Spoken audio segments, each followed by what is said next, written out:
Hello friends, welcome to Kachchapi talks. నా పేరు దీప్తి. ఈరోజు మనం చెప్పుకోబోతున్న స్టోరీ పేరు జ్ఞానోదయం. ఈ కథను రాసిన వారు ముక్కామల జానకీరామ్ గారు. ఇంకా మనం లేట్ చేయకుండా స్టోరీ స్టార్ట్ చేసేద్దాం. లిల్లీ, లిల్లీ, ఎవరో తలుపు కొడుతున్నారు చూడు అని వంటగదిలో నుంచి అరిచింది చిత్ర. ఇటీవలే లిల్లీకి 4 ఏళ్లు నిండాయి.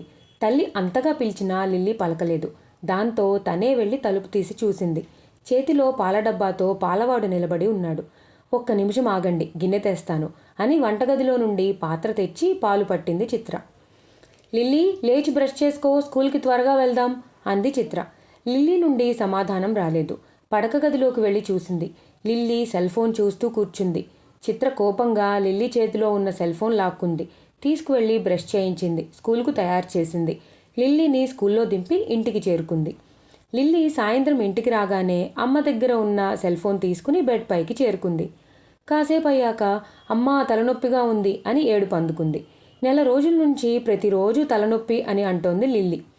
ఎందుకు తలనొప్పి వస్తుందో తల్లికి అర్థం కాలేదు. పుస్తకంలోని అక్షరాలు కూడా సరిగా కనిపించటం లేదని చెప్తోంది. దాంతో వైద్యుని దగ్గరికి తీసుకువెళ్ళి పరీక్షలు చేయిద్దాం అనుకుంది. అలానే ఆ రోజు హాస్పిటల్కి తీసుకుని వెళ్ళింది. అన్ని పరీక్షలు చేసిన డాక్టర్, అమ్మా లిల్లీ, ఈ బొమ్మ తీసుకుని నువ్వు బయటకు వెళ్ళి ఆడుకో అన్నాడు. తరువాత మీరు ఏ పని చేస్తారు అని చిత్రను అడిగాడు. ఇంట్లోనే ఉంటాను అంది చిత్ర. పాప టీవీ, సెల్ ఫోన్ ఎక్కువగా చూస్తుందా అని అడిగాడు డాక్టర్. ఏమైంది డాక్టర్, ఎందుకు అలా అడుగుతున్నారు అని అడిగింది సందేహంగా.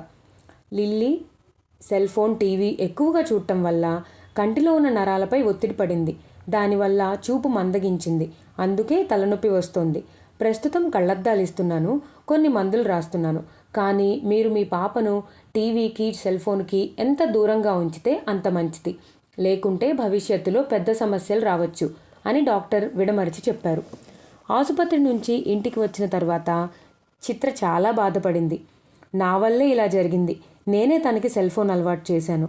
స్నేహితులు ఇంటికి వచ్చినప్పుడు, పక్కింటి వారితో మాట్లాడేటప్పుడు, వంట చేస్తున్నప్పుడు లిల్లీ మధ్యలో ఇబ్బంది కలిగించకుండా ఉండటానికి సెల్ ఫోన్ని ఇచ్చాను అని మనసులోనే అనుకుంది. అలా అనుకోగానే చిత్రకు ఏడుపాగలేదు. అది చూసిన లిల్లీ, ఎందుకు ఏడుస్తున్నావమ్మా, ఏం జరిగింది అని ఊరడించింది. లిల్లీని దగ్గరకు తీసుకుని గుండెలకు హత్తుకుంది. ఆ రోజు నుంచి సెల్ ఫోన్ను దూరం పెట్టింది. బయటకు తీసుకువెళ్ళి ఆడించింది. సాయంత్రం వేళ లిల్లీని పార్కుకు తీసుకువెళ్ళింది. క్రమంగా లిల్లీ సెల్ ఫోన్ చూసే అలవాటు మానుకుంది. ఇదండి ఈరోజు స్టోరీ. ఈ కథ మనందరికీ బాగా కనెక్ట్ అవుతుంది.